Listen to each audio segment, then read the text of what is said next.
Muito boa tarde a todos. Agradeço aqueles que puderam estar presentes aqui nesse momento, né, nessa palestra, onde nós vamos falar sobre segurança não tem preço, mas tem valor. A gente está em plena Expo Elevador e, pelo que eu soube, é recorde de expositores, é recorde de público, é recorde de uma série de lançamentos que está sendo exposta aqui na Expo de 2025. Mas tem um recorde que não é tão comemorado, né? E não deve ser comemorado.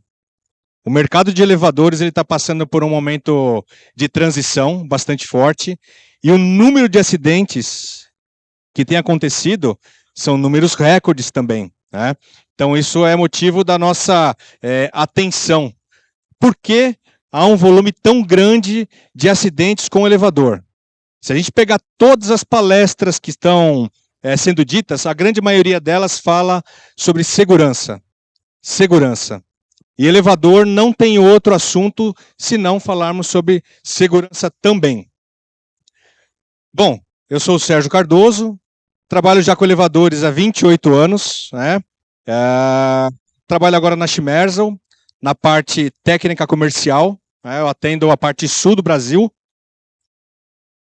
E esse daqui é um pouquinho do meu currículo, ok? Mas vamos lá, um pouco dos números dos elevadores aqui no Brasil. No Brasil instalado hoje, a gente tem mais de 500 mil elevadores instalados por todo o Brasil. A gente está falando só de elevador. Nesse número não está escada nem esteira rolante. Então, ou seja, desses 500 mil elevadores, 70% tem mais de 30 anos de instalação. Ou seja, a gente está falando de um número considerável de elevadores antigos. Boa parte já passou pelo processo de retrofit ou de modernização, mas a gente tem um parque instalado ainda gigantesco de elevadores por serem modernizados. E os elevadores não tão antigos, né, com 15, 20 anos de instalação, também estão e muito ainda defasado em relação à nova normativa, né, que é a NBR 16858-1. Ou seja, tem uma série de oportunidades no mercado para melhorar a questão de segurança dos elevadores.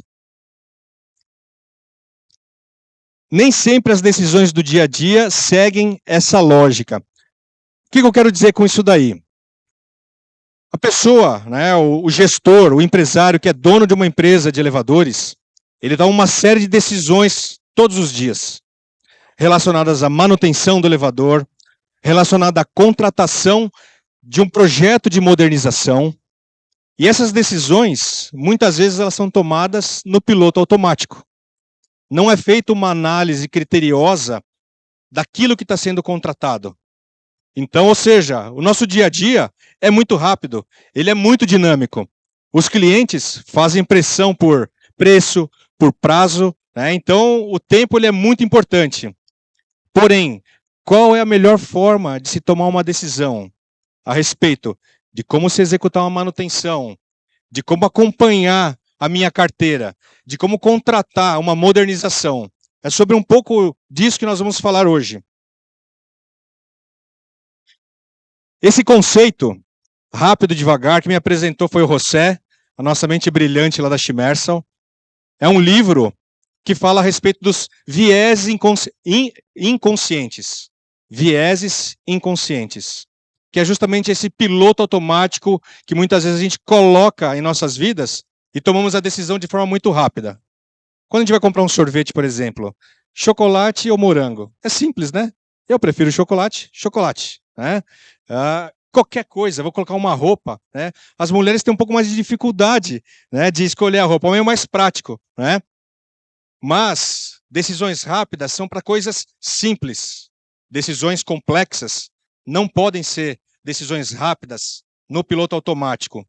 Então nós temos esse livro, né, do Daniel, que é muito legal, e tem um outro livro também que traz esse conceito dos vieses inconscientes, né, que é o livro Nudge. Né? E aí o que ele fala? Somos inclinados a tomar decisões baseadas em padrões mentais inconscientes. mesmo quando essas escolhas contrariam o bom senso técnico ou econômico. Então, ou seja, faz parte do ser humano. Nós somos assim, nós somos treinados a tomar decisões rápidas, né? Porém, pensando em elevadores, quais são esses vieses inconscientes? E aqui a gente elencou 6. Existem vários vieses, mas a gente elencou 6 que estão relacionados ao nosso negócio de elevador. Por exemplo, viés do custo afundado. Tenho certeza que a gente já se deparou com uma situação como essa. Já investi tanto nessa solução antiga que não vale a pena trocar agora. Isso geralmente quem traz essa informação é o gerente de condomínio, o síndico, né? Ele fala, putz, mas já gastei tanto dinheiro, né? E eu vou ter que modernizar ainda. A gente tem que fazer um trabalho de educar ele, de trazer para ele a importância da modernização. Mas muitas vezes a decisão é tomada nesse sentido, né? Putz, já gastei tanto, não vou, então modernizar. Viés da familiaridade. Vou instalar o que conheço, mesmo que não seja o mais seguro.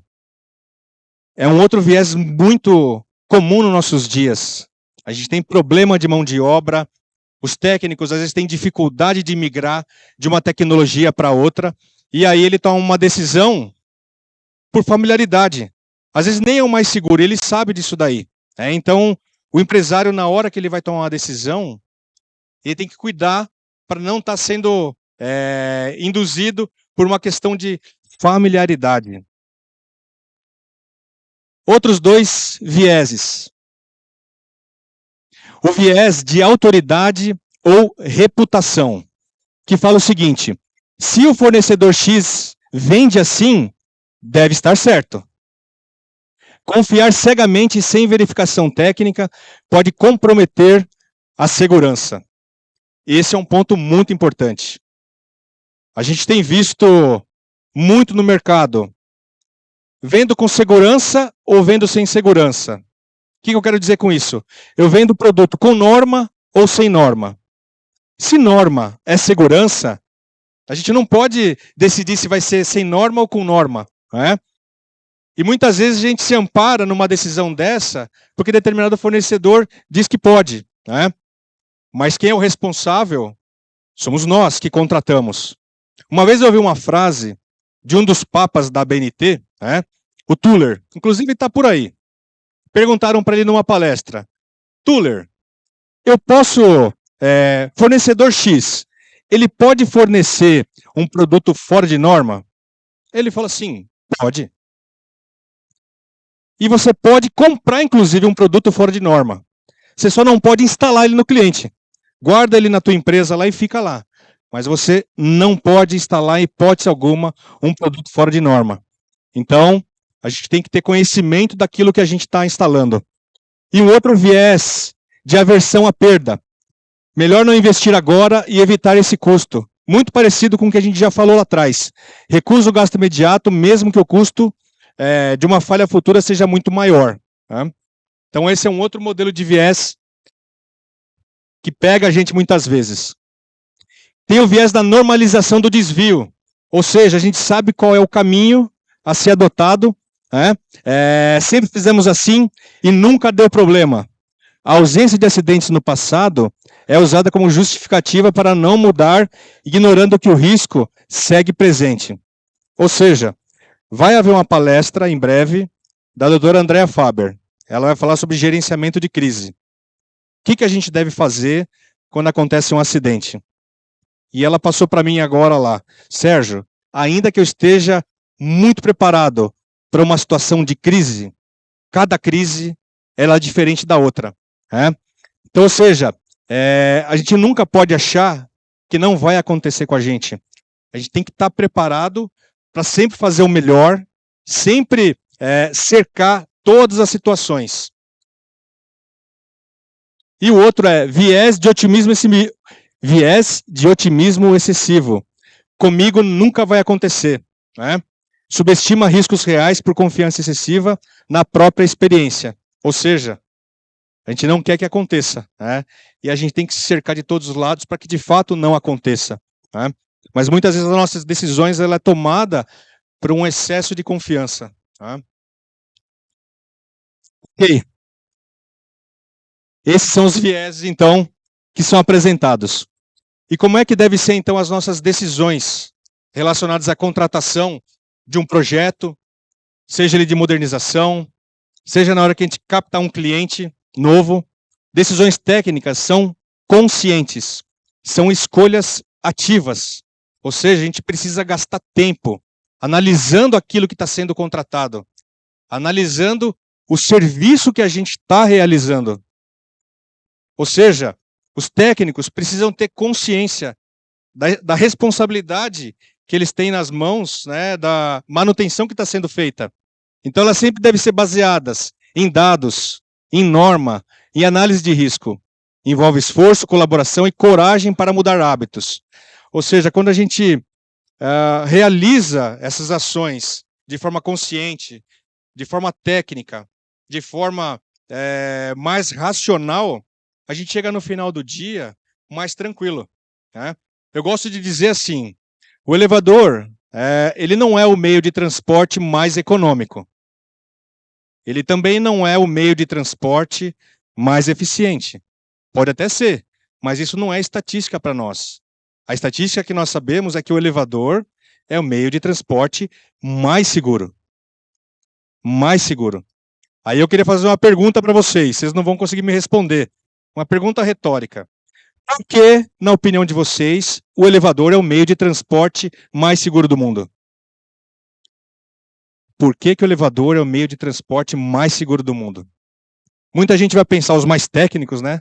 Vai pensar, porque ele tem uma série de redundâncias de segurança, porque é um mecanismo que tem uma linha de segurança geral excelente. Se um item falhar, o elevador ele vai parar e vai manter a pessoa segura ali. Mas eu digo, o elevador ele é o meio de transporte mais seguro do mundo, porque ele tem que ser o meio de transporte mais seguro do mundo. Não tem outra alternativa. Aqui, nesse pavilhão hoje, a maioria dos empresários do Brasil, que são responsáveis por elevadores, eu digo que daqueles 500 mil, eu acredito que quase 40% está na mão desse pessoal que está aqui. E eles estão aqui. E os elevadores estão lá. Transportando pessoas, transportando carga, transportando uma série de coisas. Ou seja, nós não estamos lá diante dos nossos elevadores. Então a responsabilidade, ela passa por um processo de certificar os nossos técnicos, deles realizarem aquilo que se pede. Então é baseado em dados, em normas e análise de risco. Boas práticas e tecnologia, a base da decisão consciente. Faz um ano que a nova norma entrou em vigor. 20 de abril de 2024, a NBR 16858-1 entrou em vigor. E ela veio trazer o ápice, o que há de melhor em segurança para elevadores. Então ela nivelou os elevadores instalados no Brasil com os elevadores instalados na Europa, na Ásia, e em breve todas essas normas, a norma europeia, a norma asiática, a norma americana, a norma brasileira, ela vai ser unificada numa única norma. Ou seja, a gente tem certeza hoje que os elevadores novos instalados no Brasil têm o mesmo padrão de qualidade e de segurança de um elevador instalado lá na Europa, por exemplo. Só que quando você pega a norma para dar uma olhada, ela de ponta a ponta, ela fala segurança, acidente. Segurança, acidente. Tudo que é apontado na norma é para evitar um acidente. Ou seja, um técnico, quando ele vai manusear, por exemplo, uma iluminação no topo do carro, o que vai garantir que ele vai estar seguro ali? Uma iluminação é uma rede elétrica, geralmente é 110 ou 220. Tomar um choque desse numa situação onde ele está transpirando, um ambiente pequeno, apertado, sob pressão, a chance dele cometer uma imperícia ali é bastante grande. Mas, principalmente, ele não precisa nem fazer muita coisa. Tomar um choque elétrico em cima da cabina é algo muito comum. A gente teve até caso de vítima fatal ano passado. Então, ou seja, a norma ela determina o seguinte, que todo o circuito de segurança, todo circuito elétrico acima de 50 volts, ele precisa de ter uma proteção, um DR. Quando eu vou contratar um projeto, ele tem que cumprir esses requisitos, porque eu estou garantindo a segurança do meu técnico. Isso, a norma, ela fala. E aí, boas práticas, né? Então, você fazer uma análise de risco por instalação, checklist de manutenção com rastreabilidade, e trabalhar sempre com a melhoria contínua. Tecnologia confiável vai sempre defender aquilo que é mais seguro. Vocês podem ter certeza. Ou seja, recomendar, adquirir e vender os melhores equipamentos do mercado é um ato de honestidade técnica e responsabilidade ética. Recomendar, adquirir e vender os melhores equipamentos. É essa que deve ser a nossa missão. Certamente é mais caro, né? A gente não deve nunca entrar num projeto falando de preço. O cliente, né, o usuário final, o síndico, ele sempre vai querer saber de preço. Sempre. Não importa se é no Rio Grande do Sul, não importa se é no Nordeste, não importa se é no Acre, se é em São Paulo. O síndico, ele é atraído pelo preço. É fato, né? Se eu posso investir gastando menos, né, é isso que eu quero. Mas a gente tem a missão de trazer para ele uma série de outros fatores relevantes antes do preço. E segurança vem em primeiro lugar. Teve um acidente fatal essa semana. E aí veio à tona, né, num grupo de elevadores, a respeito de um programa que está aparecendo na Netflix, do acidente da TAM. Não sei se vocês já viram esse documentário. E lá, nesse acidente da TAM, ficou muito evidente, eles trouxeram à tona, né, quais são as premissas da TAM. E a TAM, na época, ela tinha uma premissa seguinte: em primeiro lugar, vem o lucro, aliás. Lucro acima de tudo. Esse era o primeiro tema da TAM. E segurança vinha no terceiro tópico. Isso não significa que a TAM negligenciava a segurança, mas para aquelas vítimas, né, os familiares, eles falaram: para a TAM, segurança está em terceiro lugar, não está em primeiro lugar. Quando a gente fala de segurança, segurança tem que estar em primeiro lugar, sempre. E se tiver na nossa missão segurança em primeiro lugar, na prática ela também tem que estar em primeiro lugar. E aí um pouquinho de acidentes, né? Acidentes não são obra do acaso, e não são obras do acaso mesmo. A gente tem um rapaz, né, um consultor, o Carlos Eduardo, eu vou trazer esse crédito para ele porque ele traz toda essa estatística. E de todos os acidentes, absolutamente todos os acidentes que aconteceram em 2024, todos, estavam relacionados com itens de norma. Todos eles. 100%, sem exceção. Todos eles, se tivesse o elevador 100% adequado à NBR 16858-1, eu acredito que praticamente todos eles teriam sido evitados. Então, um acidente nunca ocorre por um único erro, né? Ele é uma junção de fatores.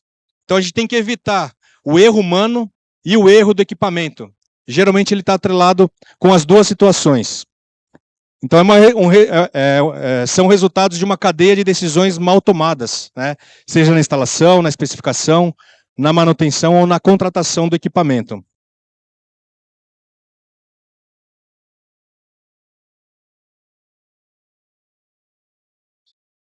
Acho que tem alguém na frente ali, não está deixando passar o... Foi? Passou. Então, investir certo é cuidar de pessoas. Segurança como valor e responsabilidade. Essa a nossa missão. A gente tem que, né, em vez de trabalhar as nossas decisões no piloto automático, tudo aquilo que a gente for contratar, a gente tem que fazer de forma racional, né? Tem que ser pausado o negócio, tem que ser conversado com os fornecedores. O que é que eu estou comprando? O que eu estou oferecendo para o meu cliente? O vendedor, quando ele vai munido dessas informações, quando ele acredita que isso de fato ele é um diferencial importante e relevante, Ele convence as pessoas de que, de fato precisa disso daí. Ele foge da questão preço somente. Eu tenho uma série de clientes, né, andando por aqui. E eu fico muito feliz quando eu vejo que para eles vender mais caro não é tão difícil assim. Porque eles conseguem desenvolver os benefícios que é trabalhar com segurança. Então, orientar, explicar e justificar o caminho técnico não é o mais barato, não é o mais fácil, mas certamente é esse que vai te dar tranquilidade no final do dia. Então, vamos lá. Construir um mercado mais seguro, ético e confiável exige responsabilidade coletiva. Segurança não é uma escolha, é um dever de todos nós.